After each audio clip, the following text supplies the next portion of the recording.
রমজান মাসে বর্জনীয়। 1 নাম্বার বর্জনীয়, ঝগড়া বিবাদ বর্জন করা। কি বর্জন করা? ঝগড়া বিবাদ বর্জন করা। ঝগড়া করা যাবে না। সহিহ বুখারীর বর্ণনা 1904 নম্বর হাদিস, 1904।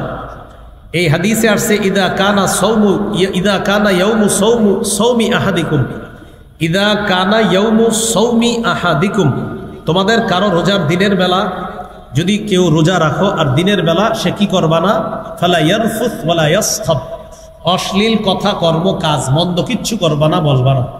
ফাইন সাব্বাহু আহাদুন, কেউ যদি তাকে গালি দেয়, আও কতালাহু, তার সাথে লড়াই করে, রোজাদারের সাথে যদি কেউ ঝগড়া করতে আসে, ফাল্যাকুল, সেজন্য বলে ইন্নী সাইম, আমি রোজাদার। বুখারীর অন্য বর্ণনা আসছে সেজন্য 2 বার বলে ইন্নী সাইম, ইন্নী সাইম।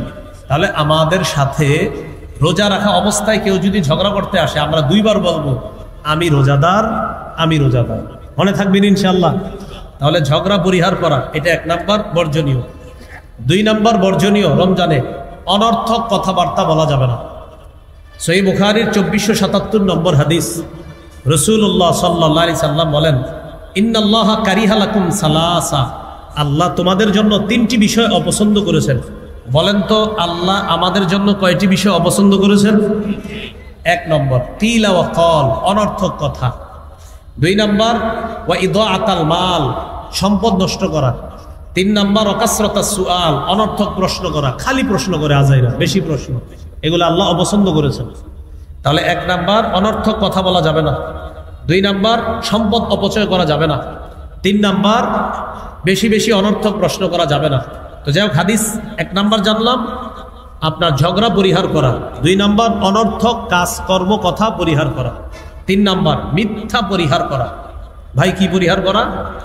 সহিহ বুখারী 1903 নম্বর হাদিস, 1903। এই হাদিসটি মন দিয়ে শুনেন। নবীজি বলেন, মান লাম ইয়াদা কাওলাজ জুর, যে ব্যক্তি মিথ্যা কথা ছাড়তে পারল না, ওয়াল আমালা বিহি, যে ব্যক্তি মিথ্যা কথা ছাড়তে পারল না, মিথ্যার উপর কাজ করা ছাড়তে পারল না, ফালাইসা লিল্লাহি হাজাতুন ফি আইয়াদা তাআমা ওয়া শারাবা, সে খাবার না খাওয়াটা, পানি না খেয়ে রোজা রাখাটা, এতে আল্লাহ তাআলার কাছে তার কোনো গুরুত্ব নাই। সে যে সারাদিন না খেয়ে রোজা রাখতেছে, সে না খেয়ে রোজা রাখতেছে, তার এই না খাওয়াটা আল্লাহর কাছে তেমন গুরুত্ব নাই, কারণ সে মিথ্যা ছাড়তে পারে নাই। এই জন্য ভাই মিথ্যা কথা ছেড়ে দেওয়া। আপনি মিথ্যা ছাড়তে পারেন নাই আর রোজা রাখলেন, তো বলতেছে নবীজি তুমি খাইলা না, পান করলা না, তোমার এই না খাওয়া না আর না পান করা এটা কোনো গুরুত্ব রাখে না আল্লাহর কাছে, কারণ তুমি মিথ্যা কথা ছাড়তে পারো নাই। বলেন আমার সাথে, মিথ্যা কথা সমস্ত পাপের মা। বলেন তো সবাই, সমস্ত পাপের আম্মার নাম কি? মিথ্যা কথা। তাহলে 3 নাম্বার মিথ্যা পরিহার করা। 4 নাম্বার গীবত পরিহার করা। কি পরিহার করা? গীবত। আমাদের বিভিন্ন পার্সোনাল মজলিসগুলা ঘি ভাত দিয়ে শুরু হয়, হইতে হইতে এটা গীবতে চলে যায়। শুরু হয় ঘি ভাত দিয়ে, ঘি আর ভাত তো ভালো জিনিস, আস্তে আস্তে এটা চলে যায় গীবতের দিকে। শুরু হয় ঘি ভাত দিয়ে, শেষ হয় গীবতের দিক দিয়ে। এই জন্য অনেকে আমার উপর মাঝে মাঝে কষ্ট পায়, বিভিন্ন জায়গায় বসি না দেখে। আমি আমার নিজের আত্মরক্ষা করার জন্য আমি অনেক জায়গায় বসি না, আমার দ্বারাই মনে হয় গীবত শুরু হয়ে যাবে, কারণ শুরু হবে ঘি ভাত দিয়ে, শেষ হবে গীবত দিয়ে। এই জন্য আল্লাহর রাস্তায় আমি কোথাও বসি না, বসার জন্য কোথাও কেউ রিকোয়েস্ট করেন না, আমি খুশি হই। তো বলছিলাম 4 নাম্বার গীবত পরিহার করা। গীবত কি করা? পরিহার করা।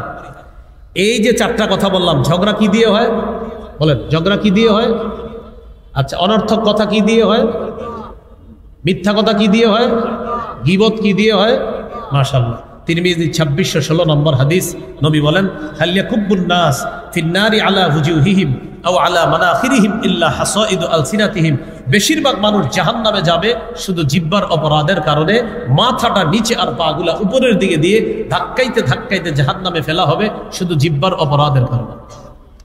তিরমিজির 2410 নম্বর হাদিসের বর্ণনা, নবীজির সাহাবী সুফিয়ান রাদিয়াল্লাহু তাআলা নবীকে প্রশ্ন করলেন, মা আখওয়াফু মা তাখাফু আলাইয়া, হুজুর আমার ব্যাপারে সবচেয়ে বিপজ্জনক বিষয় কোনটা মনে করেন? নবীজি নিজের জিহ্বা মুবারক ধরে বললেন, হাযা, এটা এটা। এবার আপনারা দেখাবেন সবাই, বলেন তো আমাদের বিপজ্জনক অঙ্গ কোনটা? জিহ্বা। এবার আমার সাথে বলেন, ঝগড়া হয় কি দিয়ে? মিথ্যা হয় কি দিয়ে? অনর্থক কথা হয় কি দিয়ে? গীবত হয় কি দিয়ে? মানুষ বেশিরভাগ জাহান্নামে যায় কোন অঙ্গের কারণে? তাহলে জিহ্বা আজকে থেকে নিয়ন্ত্রণ করা। তাহলে বলেন এই রমজানে, বলেন খানা থেকে জিহ্বাকে বিরত রাখার পাশাপাশি কথা থেকেও বিরত রাখবো, অর্থাৎ অনর্থক কথা, মিথ্যা কথা, গীবত, এগুলা থেকেও কি রাখবো? বিরত থাকবো ইনশাআল্লাহ। হ্যাঁ, আল্লাহ তৌফিক দান করেন। 5 নাম্বার বর্জনীয়, লৌকিকতা বর্জন করা। আমি সব করব একমাত্র কার জন্য? আল্লাহর জন্য। আল্লাহ রোজার পুরস্কার দিবে, নিজে আল্লাহ দিবে না।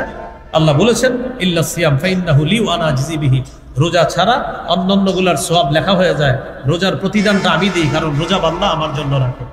6 নাম্বার, অপচয় করব না। আমরা কি করব না ভাই? অপচয় করা থেকে আমরা বেঁচে থাকবো। এই 6টা হলো বর্জনীয়। 18টা করণীয় বললাম, এটি কিন্তু মৌলিক কথা, আপনাদের মসজিদের খতিব সাহেবরা আরো বলবেন। তাহলে মৌলিক 18টা করণীয়, 6টা বর্জনীয় বললাম, 18 আর 6 24টা। আজকে এ পর্যন্তই। আল্লাহ আমাদের সকলকে যে কথাগুলো শুনলাম বললাম আমরা সবাই যেন আমল করতে পারি, আল্লাহ তৌফিক দান করেন। পাশাপাশি আমি এখন ওঠার পর সবাই যেন আমার সাথে সাথে যাইতে পারেন, এরকমও দোয়া করবো। তো আপনারা 2-1 জন উঠে শুরু করছেন, বসেন সবাই বসেন।